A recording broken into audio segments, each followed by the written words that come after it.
This podcast is proud to be part of the TalkSport Fan Network. TalkSport. Powered by fans. The Trundle! What a goal! It's absolutely world class from Marcus Trundle! Terrific goal! Johnson puts it in the air. Aidan Flynn wins the goal! It's the goal! It's still with Lee Gregory. He's in the box. Tries to screw it. Is it going to be there? Yes! Oh my word! The Wednesday week! Hello, good evening, and welcome to a very special episode once again of Owls Alumni from the Wednesday Week podcast. Tonight, joining me, I've got Stevie and Holly, and you can see him there, somebody that I didn't want to be on the same screen as because of his chisel good looks. It's Mr. David Prutton joining us tonight, so here he is. Here he is. Look at that. Look at him. Look at him. I've had to go to Turkey to get teeth like this, and he's just managed to shave in a jawline. What kind of BS is this? Pruts, well, welcome to the show. Really appreciate it.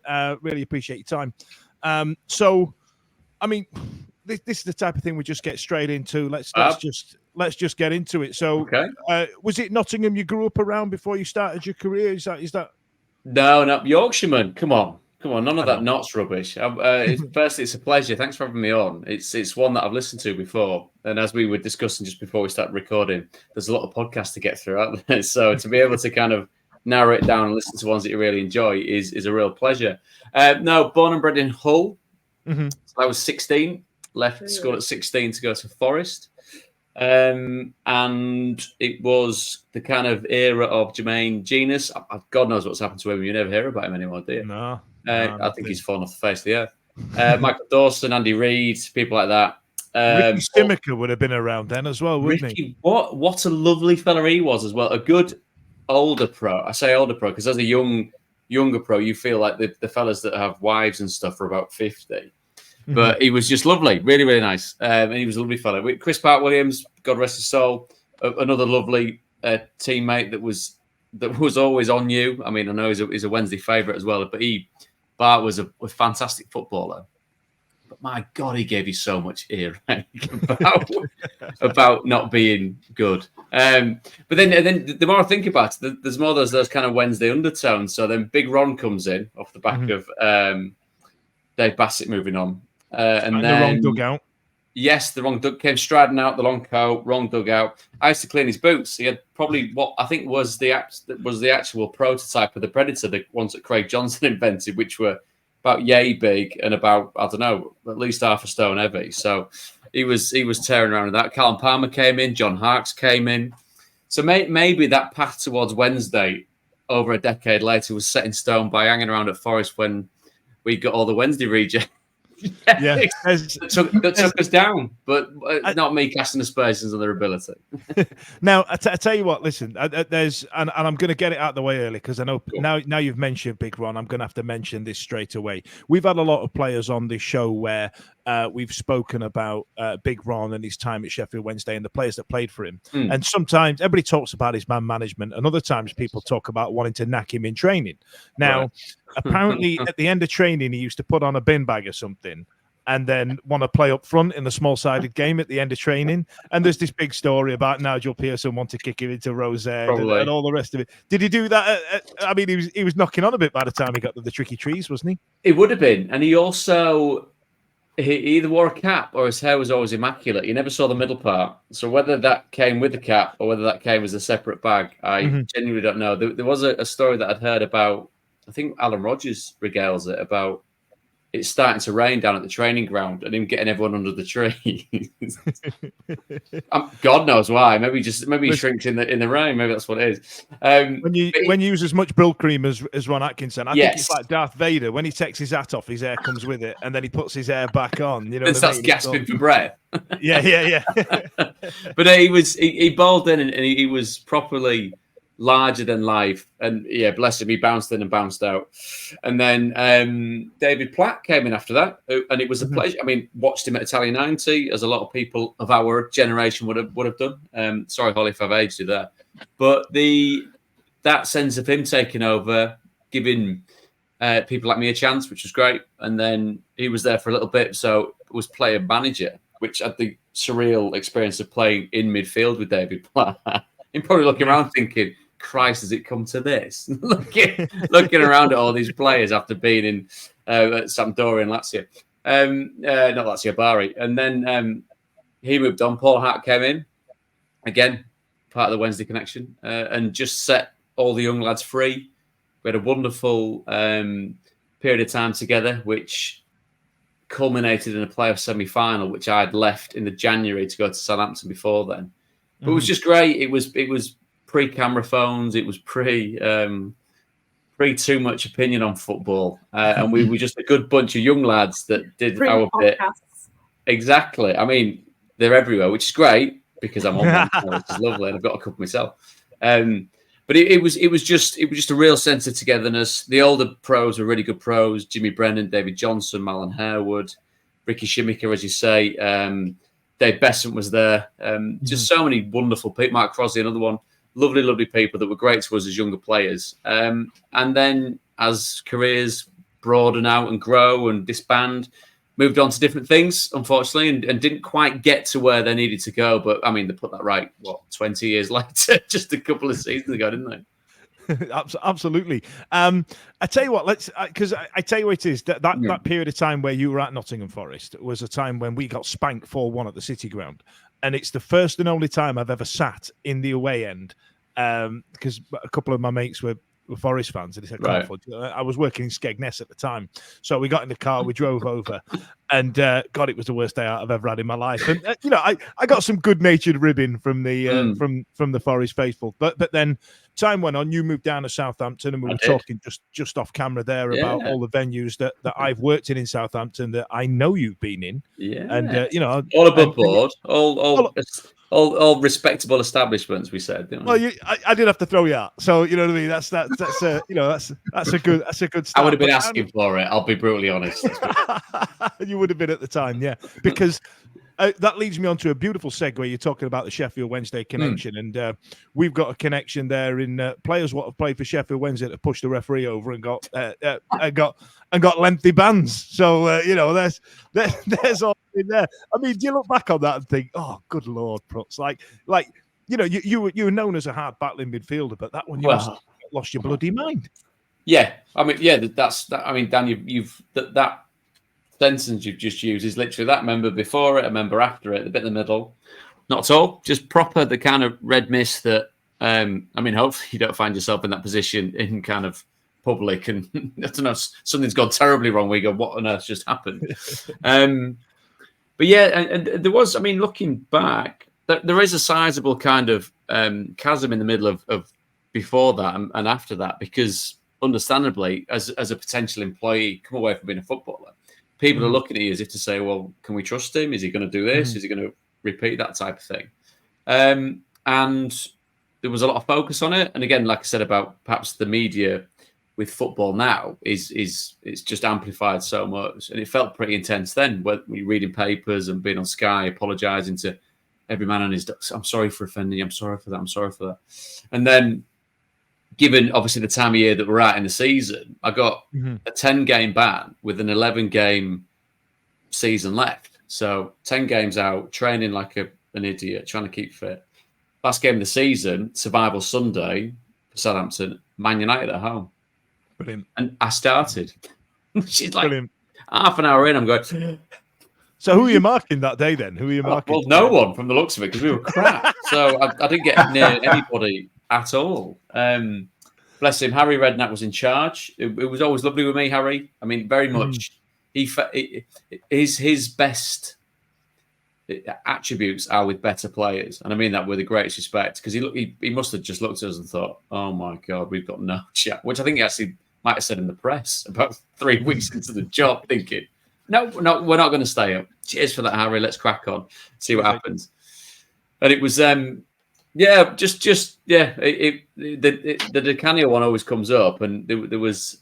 I remember, so my son's 12 now, so the day of Aguero scoring the goal, which took the roof off the Etihad and gave Man City the title.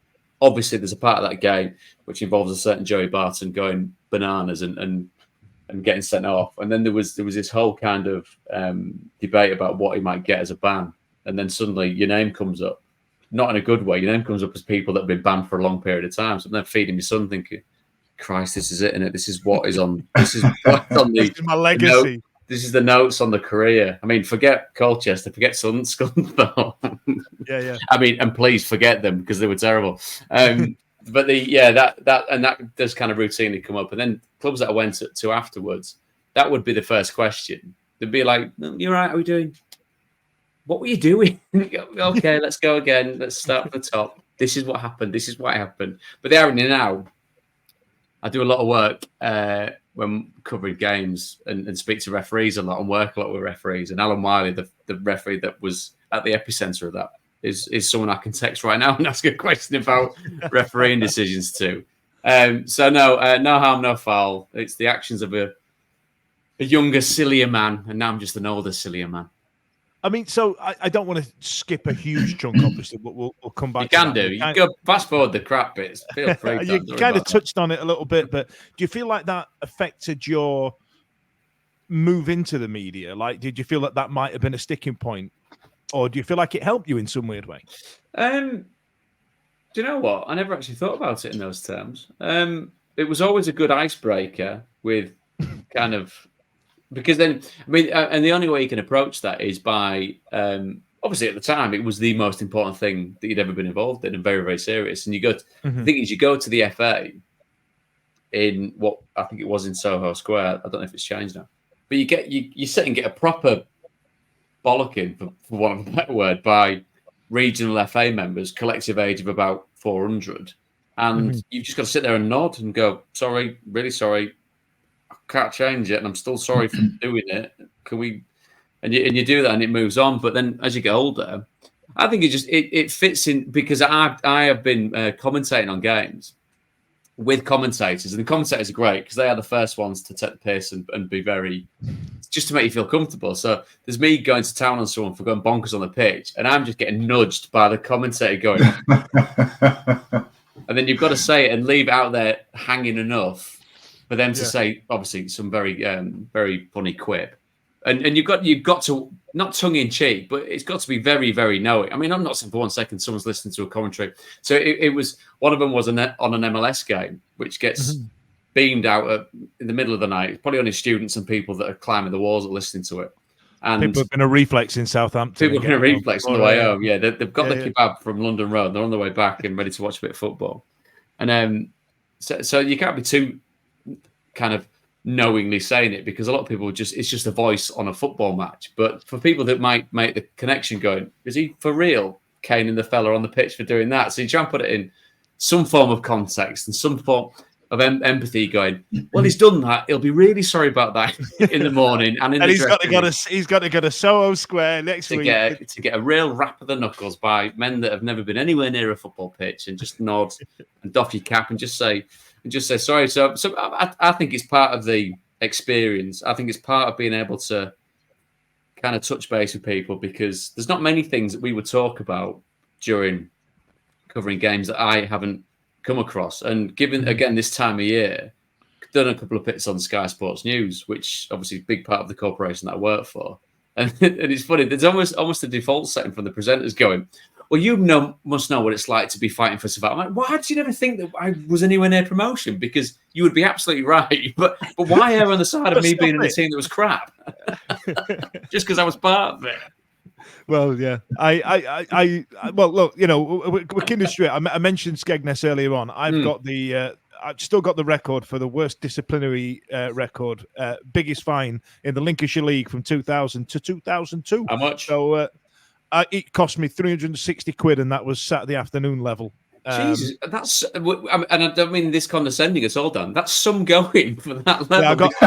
Yeah, Jesus. I got 5 red cards and 6 bookings in one season.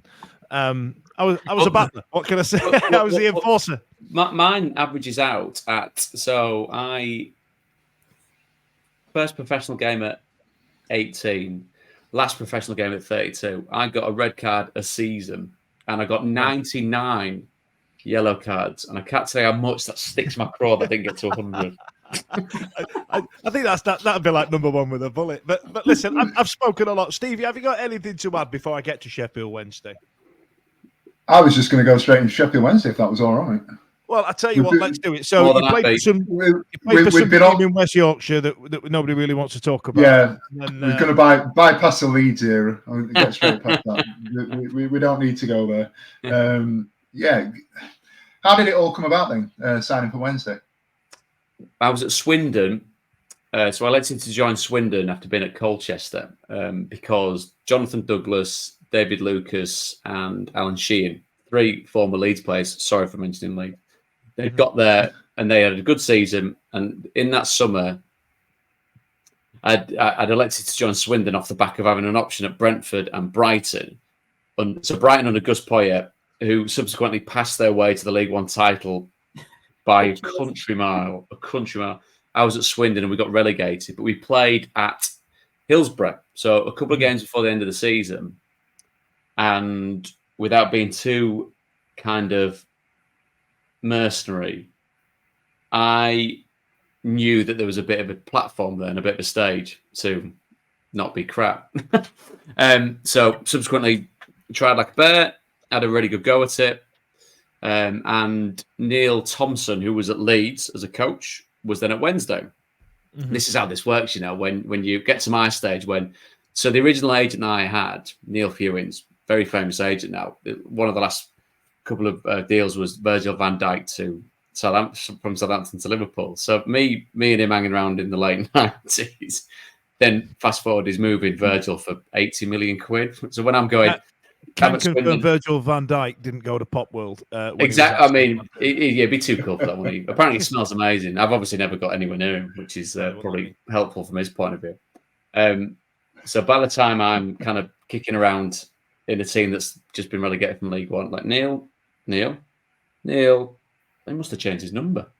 So you're kind of kicking around trying to work out where you're going to go. And so I kind of got wind through Neil that Wednesday and Gary Megson might be interested. So we went off on holiday. So I booked this place. So daughter was only little, and my wife was pregnant, very heavily pregnant with our son. So daughter's 14 now. So if you look, I mean, fast forwarding a bit. That's when we managed to beat Borough on the final day and stay up. So that's how dinky my mob were. By the way, terrified of the fellow that dresses up as the owl, person too. Hey, we're not allowed to say that. Voice. Really scary. It's got a scary voice. It is. I've knackered to sing now. Look. Oh well, you know, you'd have to cut any of this out. Keep it all in. It's very homely and it's nice. Got wind of that, and we were on. So in this place which I booked, which turned out to be a dump. And it was so not childproof. It was a joke. Like really deep pool, no railing around, nothing. Just something going Christ. But then got wind that Wednesday were interested. So then I flew back, went to Sheffield, met up with the doctor, did a medical. Gary Megson turned up to where the medical was going. So I'm there, shoulder length Barney, and a bit of a beard, and he went, "Bloody, I thought you'd at least get a haircut." I'm like, "Come on, I'm not going to stand up for the way I play football, but the Barney, come on, we're keeping that, pal." And he was, and that was it. So got it all sorted. There was a bit of, I think, Swindon, because it all gone so mightily tits up. They were kind of like, anyone that wants to get jettisoned, see you bye. I know that Paolo Di Canio came in afterwards and kind of caned a few of us for being bad eggs in the dressing room. It wasn't. We were just crap. We were just comprehensively crap across the board. No team spirit, no direction, nothing. We were just terrible and deservedly got relegated. And then rocked up at Wednesday and then finished the holiday, came back. First day of pre-season. Gary's there. Chris Evans is there. Neil's there. Andy Rhodes is there. And just a really good bunch of people. And I'd heard stories about Mego and what it was like. And it was exactly like all the stories, which was both fascinating.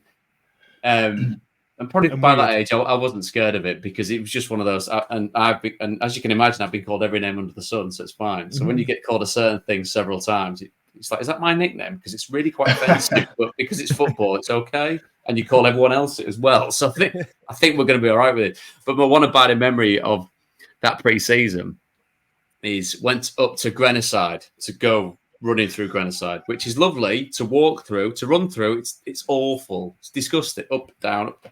And we'd gone up in 2 bus loads, and Meg had kind of half joined us.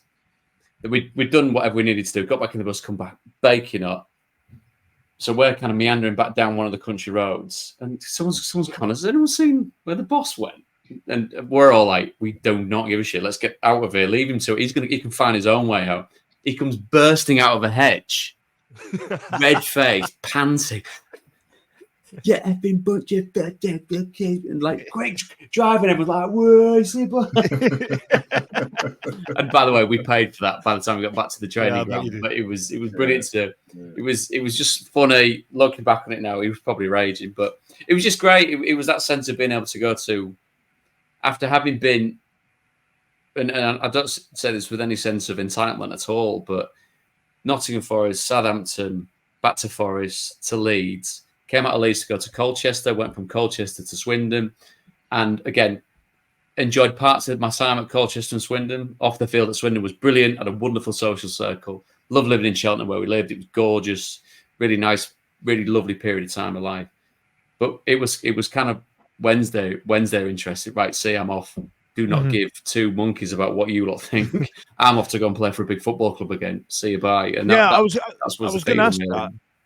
Did you feel like after Leeds you were starting to wind down? What would it have been now, 27, 28, and you thought, well, I can start winding it down, and you went to clubs such as Colchester and Swindon. And then Wednesday gave you like an upward trajectory a little bit in terms of size of club, no disrespect. No, and I don't think it is. It's not disrespectful at all. It was... And living and growing up in Yorkshire, so Goals on Sunday was always my go-to. So you'd watch Hull City, where I was from. You'd see, obviously, both Sheffield clubs. Sorry for mentioning the red side of it. We won't mention those again. You had Leeds, you had Bradford, Grimsby Town were on it. I think even Lincoln City might have crept into that as well. So it was always the big football clubs that you wanted to be associated with. And then that happens. Pre-season was one that threw me because we would have gone to Austria. And you go to Austria, and I think I met Tanga. Jesus. Wow. He comes walking off. I don't even think it was that warm to have his top off, but he still had his top off, which you can think better. But it reminded me of being on tour with teams that I've been at in the past. Just lots of people, because they've got lots of fans, because it's a big football club. So why wouldn't there be loads of people watching a crap-friendly game in Austria? Well, because it's Sheffield Wednesday, and lots of people follow them. That's why. And then you go to first game of the season, which would have been Rochdale, and you come running out and you go, Jesus Christ, there's loads of people. And I don't mean that in a stupidly surprising way, because I remember watching Wednesday in cup finals in the Premier League with the big players that come through, and just kind of going, oh Christ, yeah, it's still really, really big. And that was a motivating, without it being an ego thing. It was back to being at a big club. There's no other way of saying it. And like I said, I know people at Colchester, I know people at Swindon. I went to Scunny on loan, didn't I? But you can say those things without it being a stick to beat other clubs with, because I grew up with and watching huge football clubs such as our lovely Yorkshire-based ones. But just on that, then you're talking about that period and the size of the club and everything else.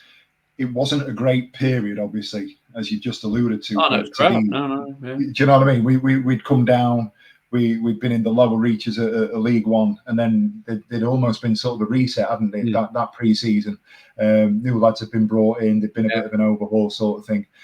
What were the expectations that pre-season? Can you remember what sort of messages were given? Did Megson say, right, championship, we're going to win it, or it would have been leaning on promotion, whether that was via the playoffs or via it being automatic? Because I don't think, and having kind of covered teams and watched teams, I mean, look at Derby just getting themselves back up. Pompey, how long have they been in League One? It's Leeds spent a bit of time fanning around there as well. It's not an easy league to get out of, which sounds very much like a bit of a soundbite and a bit of a cliche, but it's true. It's tough. And every team that came to Wednesday, take me at Swindon, I'm off to go. We're playing Wednesday today at Hillsborough. Sorry, but this is my time to shine. I'm doing as much as I possibly can here. It's a proper stage to play football.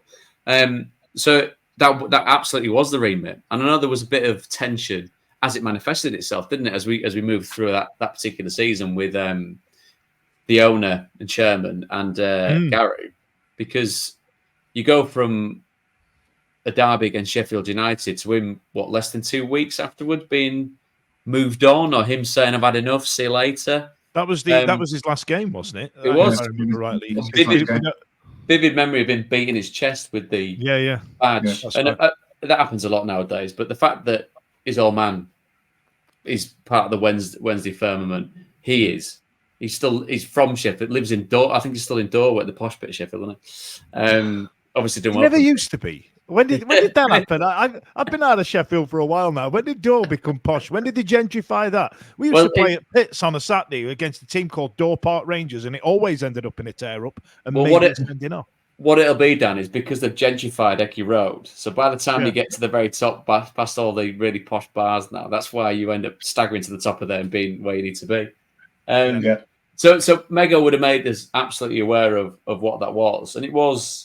I mean, terms like Sleeping Giant and huge football club, massive. Obviously, that's the word that's chucked around, isn't it? And it was a stick to beat Wednesday with in that division, and quite rightly so, because it shouldn't have been anywhere near that. But our job for that bit, as this kind of band of a ragtag mob put together, misfits is the best way to put it. Misfits is a great way to put it. Was to get them up and out. And it's funny. I was at Preston Leicester last night, sat with Ryan Lowe after the game. So we seemingly played teams who play, and Chris Lyons at Bristol Rovers played well, bought him, played against Bury, Lowe played well, bought him.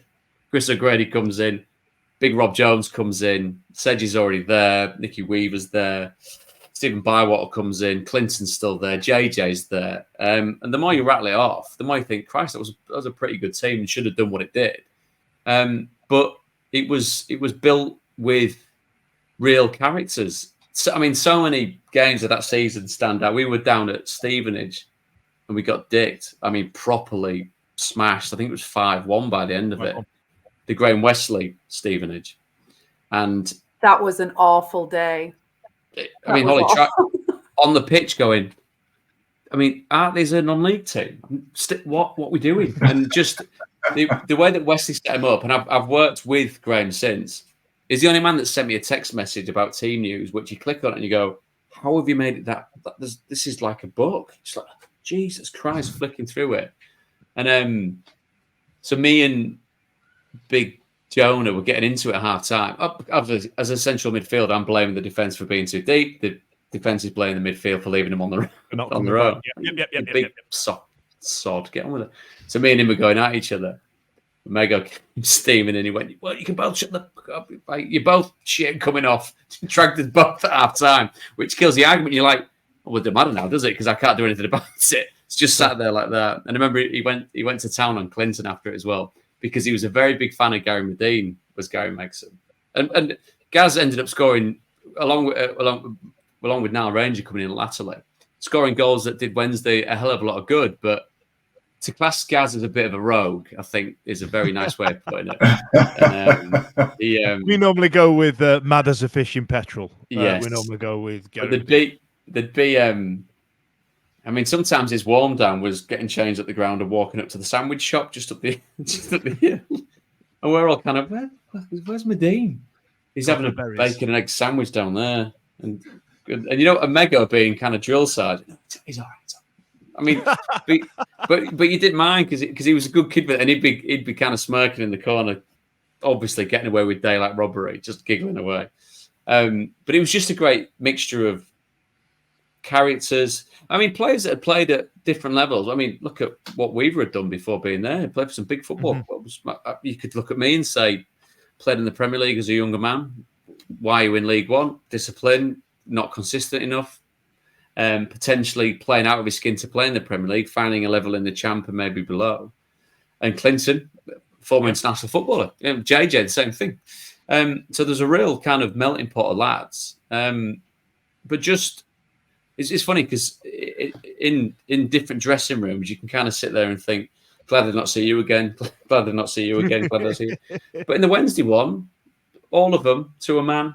If I bumped into any of them now, like I said, chatting to Lowy last night, and you can imagine Lowy, like me, talking the hand legs off a donkey. I was in there last year, Preston against Burnley. I think it was a draw. So I've gone into the manager's room afterwards. Sorry, as a bit of a tangent. And Lowy's holding court with Vincent Kompany and Craig Bellamy going, and and you know what, and this and that, and they're talking tactics. I'm thinking, Lowy, that's Vincent Kompany. He's chewing his ear off, man.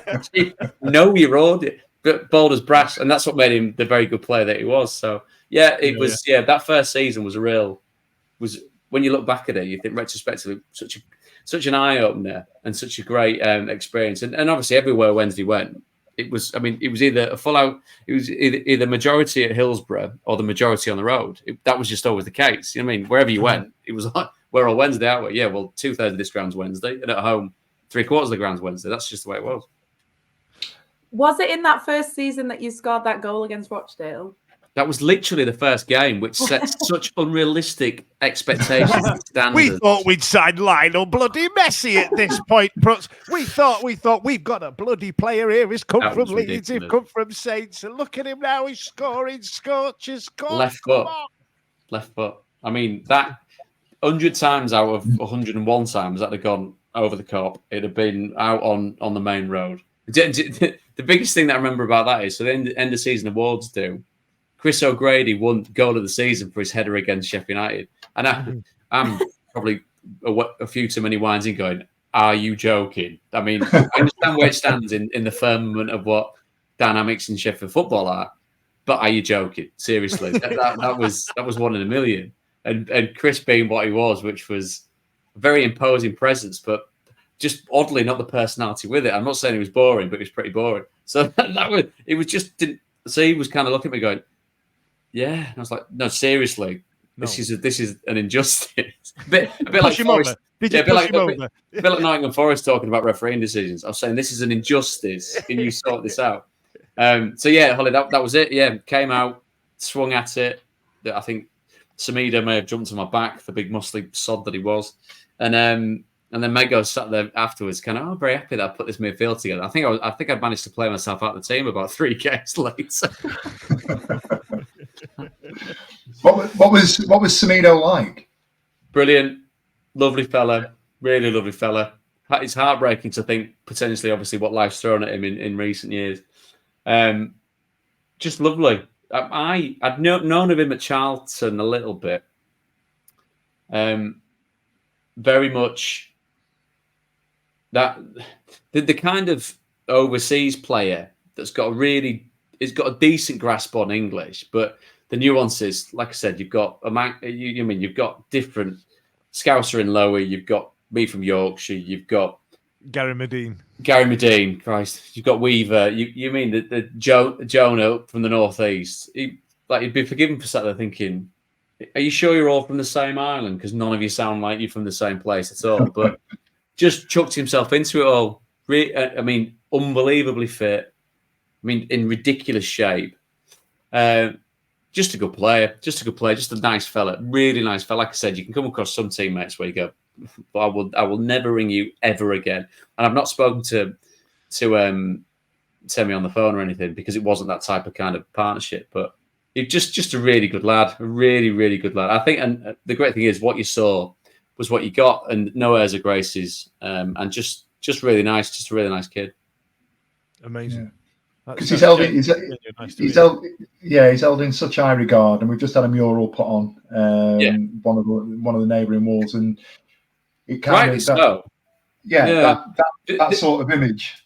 Yeah, that image there of him was the one that was at the derby when O'Grady scored. Where the goal of the season was scored. Stop it. You played in that game, didn't you? Yeah. I remember it being absolutely freezing. That's the only thing. And then I came off after an hour, which was kind of standard fare for me in my career at that age. Really cold gap, I got to come off. So I just want to pull into that actually, because I ask a lot of the players that we have on this question, and it's one of them where when Hillsborough's rocking, we know that it helps the players. You know, we've asked a lot of pros, and when it's banging, when the crowd get on your back, when you hear that and that whinge and that proper Yorkshire, not backward at coming forward, loud bit of feedback. Were you on the receiving end of that, or did you have somebody in the team that really used to get some crap from the crowd that used to think, Christ, I'm glad that's not me? There was no one person. That collective can really suck the life out of a team. Can really suck the life out of a team. But do you know what I mean? The other part of it is it's a bit boring, but that sense of, because I get asked that a bit, and then you look at reactions of players to crowds, and maybe it's different if you get properly singled out, and it can be quite vindictive and personal. But dealing with that is part of the job. The performance side of what you do is being able to do that particular job in front of a lot of people, because that's what pays you the wages, and that's why you're a professional footballer. So you've got to take, or maybe something that is inbuilt, or maybe something that's ingrained or educated into you, or maybe without sounding like I think I'm Christ Pele or anything like that, but maybe you don't make it if you can't deal with that. Maybe there is an element of that, and there's a broader debate in this, without getting too deep about it, about what being a professional footballer can do to you as a human being. I'm not saying you're not speaking to a secret mass murderer. This is not confessional with that at all. But you have to be really strong. Is strong the right word? Robust enough, because you can have 20,000 people calling you every name under the sun, but you're not paid to react to that. You're paid to know what to do with the next ball that comes to you, or what decisions to make in real time on a football match. So you are kind of very dialed into that, and there's no greater feeling than that roar of a crowd. And because obviously we are talking about Wednesday, and we are talking about that kind of that ethos of what Hillsborough is. So you come out and hi ho, silver lining comes on, and you just hear it and you go, it gets the hairs on the back of your neck. And what it also does is, it, again, going back to the performative element of, it's kind of laser guides you into what you're doing. Right now it's work. Now it's a sport that we all love, but it's work for a professional footballer. You're paid to be as good as you possibly can be. So that's really does guide you in. And somewhere like Hillsborough, and I'm always very keen to stress this whenever I get the pleasure of being able to talk to proper Owls fans, is I played at Hillsborough with Forest. I remember scoring for Forest at Hillsborough a long time ago. Playing up into that away end up the hill, which when you're playing against it feels like that, and you're kind of climbing up it. But going back to growing up in Yorkshire and watching football as and when you could as a kid, and understanding what Hillsborough is historically, we all know what Hillsborough is and what's attached to Hillsborough. And then going there and being able to train on the pitch, moving up to the probably the back end of that season, maybe the season after as well. When you get into springtime, summertime, the weather's changed hopefully, and you train on the pitch. It's a nice spring day, and then you get to be able to take in what Hillsborough is quietly, and you look in the Leppings Lane end and you see a section of seats that are marked out. And I remember vividly seeing it one time, beautiful summer's day, it just catches you and you go, oh, Christ, yeah. And you don't need reminding because it's always there. If you've watched football and you're a certain age, you know exactly what Hillsborough is to a certain section of people. And it really does catch you. It's almost kind of, it's an eerie place when you're in there on your own and there's only 20 people kicking a football around, and you can hear laughing, you can hear a slap of a football, you can hear a save of a shot. It just really does make you think. So then when you flip that round and then you go into what it is in a full match day where there's so much life and colour and vibrance, and being sat, as we were covering the Peterborough game, sat in that corner next to the Leppings Lane end, when that place was going ballistic, that real kind of divergence of what that place means to different people was so stark and vivid and moving in that sense. And obviously, I'm not trying to get too deep about what football means to people, but for a lot of us, it means everything, and it should absolutely mean everything. And to be able to play in that place, hear that place, stop being a building and become something that's a living kind of entity, has always been a real privilege and a pleasure of mine. To think that, as I said, and Stevie was saying, you come to Wednesday when they work good. It's not Di Canio's Wednesday. It's not David Hurst's Wednesday. It's not Des Walker's Wednesday. It's our ragtag Wednesday. But it still means as much to us as it did to them. And being able to be in that stadium when it is like that, I've always thought was a tremendous privilege, really. That season that you talk about, that you were there, you're right. Misfits is the best way of describing it. Yeah, because you were all just fumbling together. You know, we didn't know where we were as a club. You know, we did have the chairman issues that we had under Mandarich, and then, you know, Don Megson's lads in charge, and he was crap at West Brom, and for some reason he'd been via Forest and all this. And you're like, what is happening? How are we in League One again? How has this come around? What's gone off? And then there was something about that season for me that goes down as one of my favourites, because, you know, it's nice to cheer and win. If I'm honest, you know what I mean. And that's. But did you really feel the pressure to get promoted? Because there is an expectation from us as a fan base that we know we're not Premier League quality, and we've been out of that game for a while, but we know we're better than League One, but we keep ending up there somehow. Yeah. Did you really feel that pressure when it came to a scrappy 1-0 win, or trying to keep them out for the last 10 minutes? Or is that palpable? Yeah, definitely, and it has to be, and that's part of, like I said, the pressure of, or the privilege of playing for a big club. It's not fighting around at the middle end of middle table of League One, is it? It's not kind of just getting by. It's about getting back. It's always about the journey back. And again, sorry to Wednesday fans listening to this, but the comparison with Leeds is very stark. It was a case of a big club in a division that they didn't want to be in. The novelty wears off after about half a season, doesn't it? Oh, we'll go there and we'll take this in. And then you go, Christ, I've had enough. Can we get back? Can we go up again? This is, we've had enough of this. And so there was a bit of that. There was a real difference when Mikel Antonio comes bouncing through the door. Before he started dressing like a Renaissance painter on Monday Night Football. He was he came in, and he was, as tactics go, of rolling out to Mikhail and him running at one side of the pitch and either scoring or crossing in, was great. Really simplified everyone else's job. And then going into that final game against Wickham at home, which, looking out, because I didn't start the game, I was on the bench, but looking out from the dugout and only seeing, and that was the first time. I don't know whether I'm trying to work. I think if I've worked there since, and it was full. So the little kind of cheese segment in the corner, which, I mean, I think is a safety hazard. So I don't know whether anyone's been in it there recently. Yeah. It was just Wickham in the corner, taking the seats out now. Yeah. So we wedged them all in there, didn't we? Bless them. They're all like that, kind of holding on, trying to not slip down the stadium.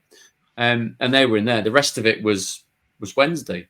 And remember Dave Jones coming in and just kind of, obviously a completely different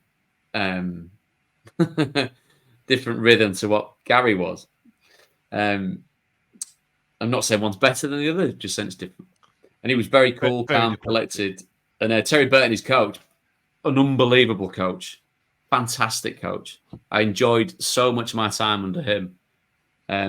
Really good sessions. Bless him. Dave Jones took a couple. Terrible.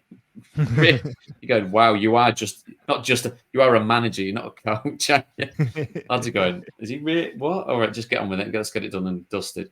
And then going out into that last game of the season and it being very, very succinct. You win, you're up. That was it. You win, you're up. Akin to what we've seen in recent weeks with Derby on Saturday. You win, you're up. And it being a packed house and it being full and it just being a great day. Miguel Lera, there's a great picture of him on someone's shoulder. Not someone, because he's massive. Several people's shoulders. Gary Megson used to call him the big Spanish onion. I mean, that doesn't even make sense. I mean, either as a put down, as a nickname, it just doesn't make any sense. Yeah, of course, once he says it, everyone's like, well, that's your name now, but with his daft skull cap on. Jesus. But just being and just seeing that, I mean, there is always a tiny bit of a cynic in you that goes, if you don't start that game, is it yours? But then you go, hang on, it's a squad game. Christ, everyone's been there.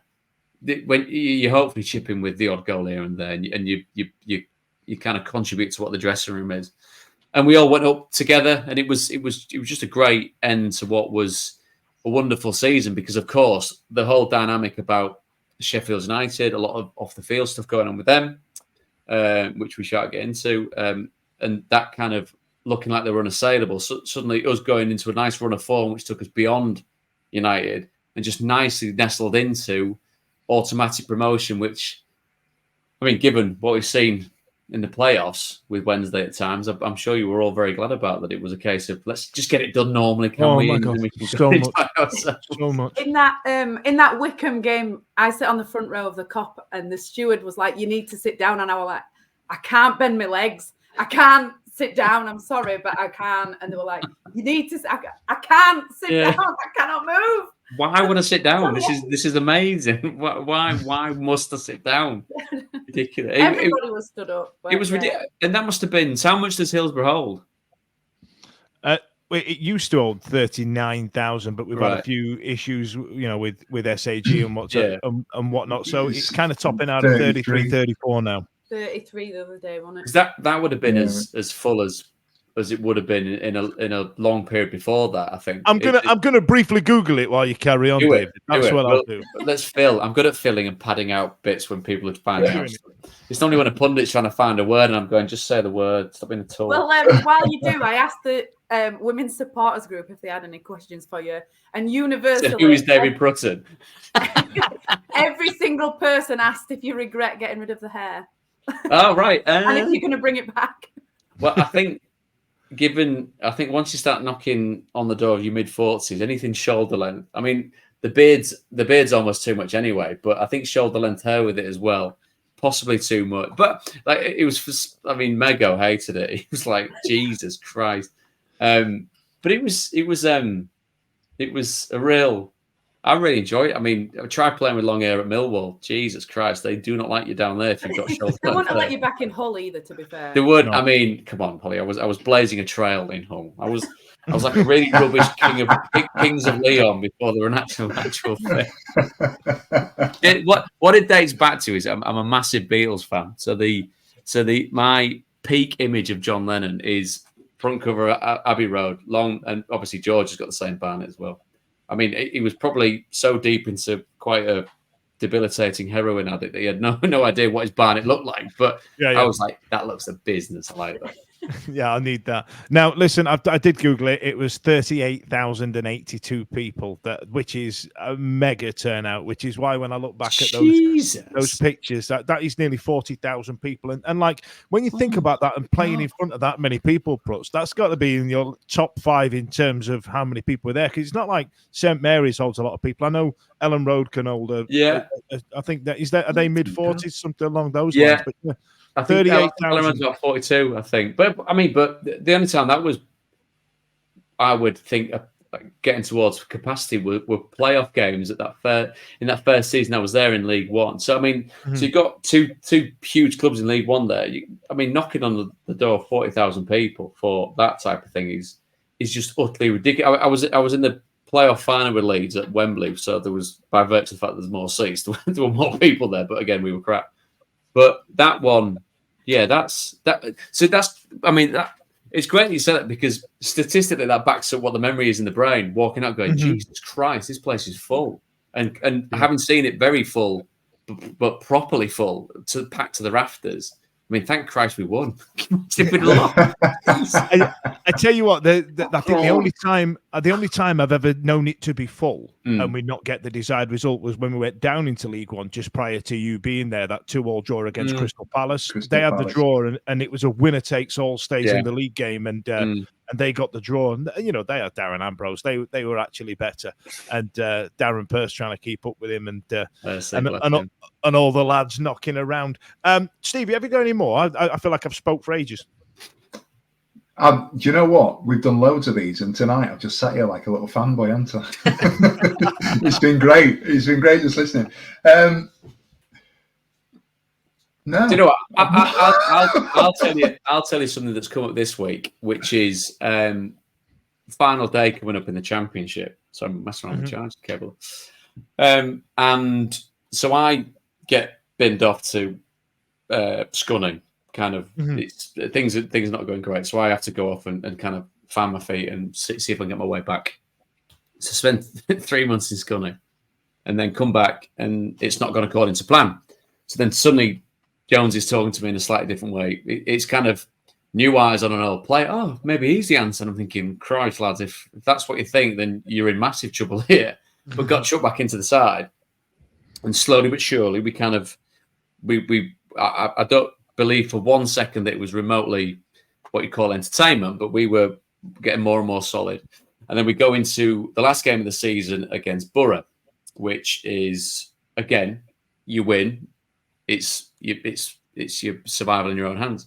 Going into that, there was a woman I walked past in the car park after parking up, big hug.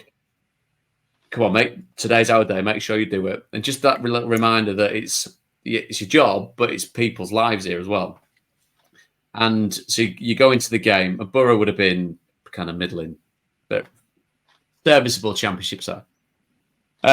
So then, as I'm talking this week about what you need to do on these final games, that first half an hour in that game was one of the most complete performances that I've ever been a part of. You had JJ that was playing like, I don't know, Pete Messi on one side of the pitch.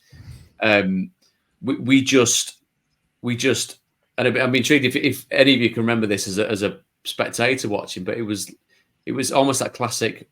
It's up to us to mess it up, and we absolutely did not mess it up. But football's always had a habit with me, and I mean this in the nicest possible way, of having a good time and coming around and following you in the knackers and going, oh God, I thought it was too good.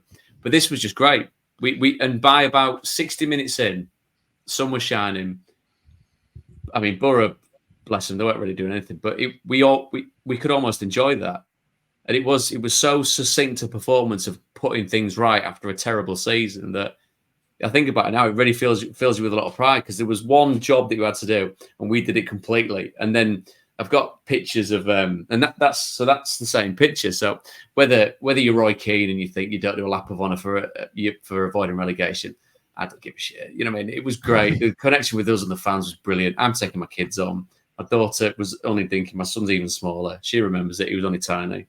And you walk around and you give everyone a wave because you know what? You go, sorry it's been testing. Sorry it's been a trying season. Sorry we weren't as good as we should have been, but you've been here all the time. So that's it's as much for us to go on and say thanks as it is for the fans to say thanks for not sending us through the trapdoor into League One. So that my end of season feeling with that was one of real pride in that. And then we came back for pre-season, and then as things happen, managers changed. Stuart Gray, who I've got a wonderful lot of time for, I ended up going away on loan to Coventry. And Stuart rang me actually. And I mean, you don't go on loan, coming to the end of your contract and expect to get a call from the manager going, here's a 3-year deal. Because obviously that was never going to happen. But he was lovely and he said, hi, Prutton, so we're getting on great. Enjoy myself trying to get Coventry to some form of safety. Just wanted to catch up, keep you informed. You'll know by now that you're not going to get it. Yeah, absolutely fine, mate. Thanks for the call. Did it in such a classy way, and one that I'll always respect because he was a very, very good coach and a lovely fella.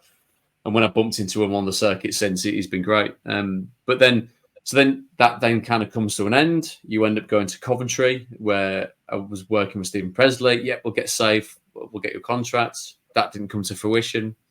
Didn't hear from him for ages. About 5 or 6 years later in a hotel in Brentford where his son played, about getting on Sky. I was like, yeah, of course I'm going to get you on Sky after not giving you contracts at Coventry. Yeah.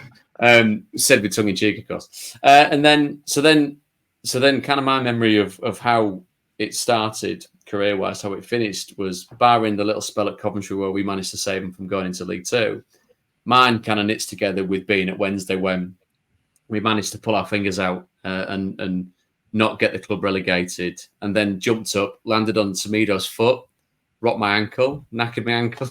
Then next minute I'm at Coventry. So it's the highs and the lows, and it's literally sent to Coventry. And the bit that I remember vividly from that was driving down. My mate had seen it on the ticker on Sky Sports News, one of many people that had moved on the same day. And he went, "Oh, you're off to Coventry?" He said, "Yeah." He said, "They're still playing at Northampton." I went, Oh Christ, the air! Yeah. Oh God. Yeah. That's like an hour and a half. That's.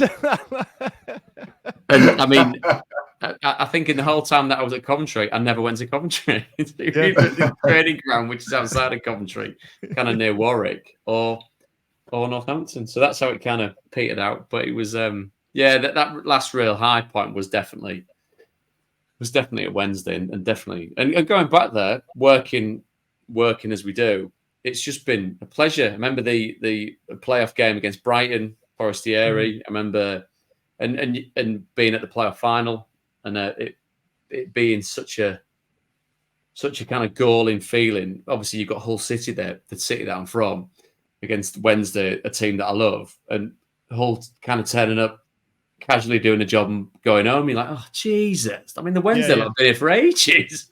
I mean, they'd have had the best. They'd ripped Wembley to pieces in the best possible way. And then seeing the semi-final last season, that again, like I said, having been in that stadium when it's been, as you say, 38,000 people, I've never seen anything like that. I've never seen anything like that. You go into it thinking, and we're looking at it from a narrative point of view and a script point of view, and we're all kind of going, we hope it happens, but Christ, come on, it's not. And then it starts, and then it goes, and then by the end, we were on there with Aaron McLean and Clinton. Christ, I mean, I wonder what Clinton's. Oh no, he's on every single Sky channel that you've ever seen, on every game that you can possibly cover.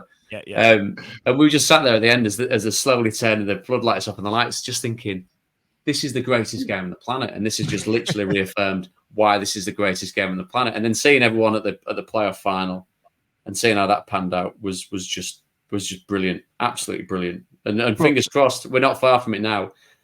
Without tempting fate, every chance. Hell of a chance, isn't it? I mean, it's been a year. Next month it's been a year since those games, and I was saying last week that I'm still hungover from it now. You know what I mean? It's still. But listen, I'm just before I wrap this up, I'm going to get a bit nerdy on you. I'm going to get a bit presenting nerdy on it. Was the career that you're doing now? Was that something that you fancied? Late, in your mid-20s, late 20s, and thought, what learning did you do for it, or was it just something that just came naturally to you? Because being a host and being a presenter, there's a lot more nuances to it than people give you credit for. Was that something you had to learn? Was that something you had to take on board, or are you just normally a gobby knobhead?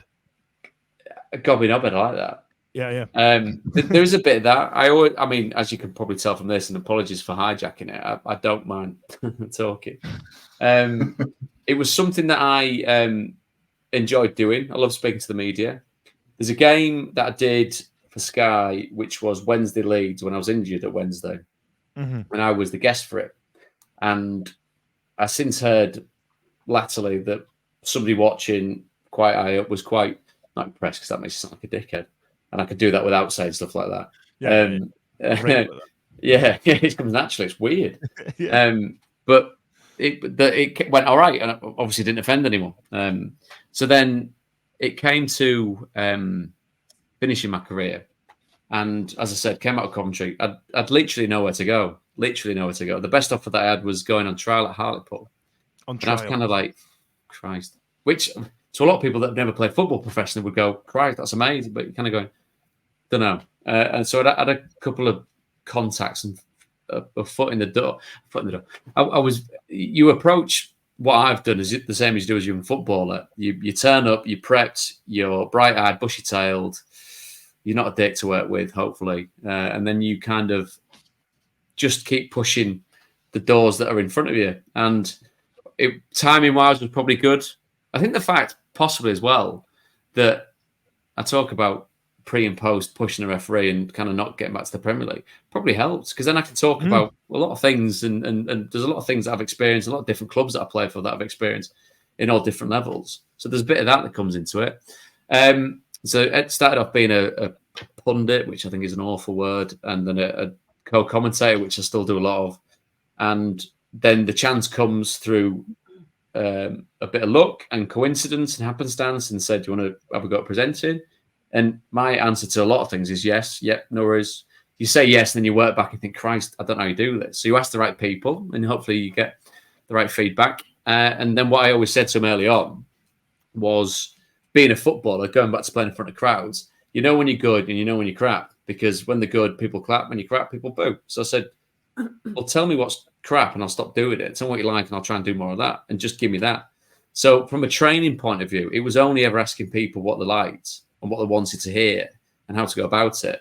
There was never any kind of. I've since done a diploma, a journalist diploma, which is more to do with the kind of nuts and bolts of how you go about stories and chasing up stories and the legalities of that. And some of it's terrifying because you think, Christ, the most flippant comment could get you quite seriously in trouble in court. Can it? So maybe dial it down.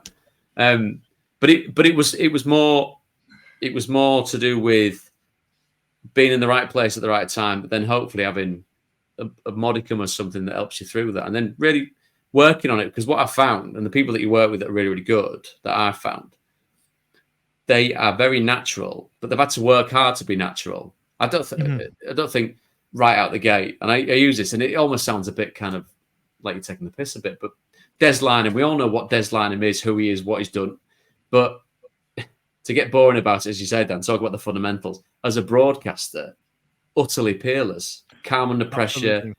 delivery's great, intonation's great, cadence, the rhythm of his chat is great.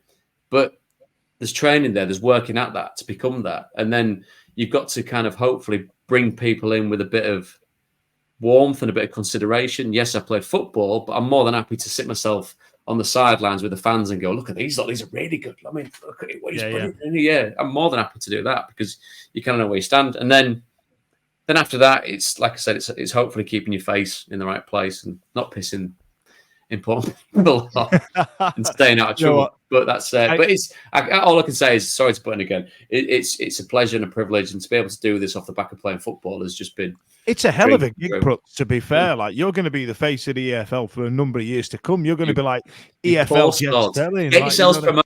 You're fine. I say this to, if you get a bit of whatever on Twitter or some Forest fans had a bit in the bonnet about me for a bit because apparently once or twice I said they might not win a football match. I mean, that's terrible, isn't it? So my main take on that was, if you're that arsed about it, get promoted. I'm nowhere near the Premier League. So, if you're around and I'm talking about, is it? That's just the way it goes. But yeah, there's more. I mean, there's more.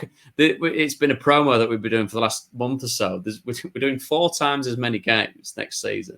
There's over 1,000 live games and all the Carabao Cup. So, sorry. Unless I do something really silly, you're stuck with me.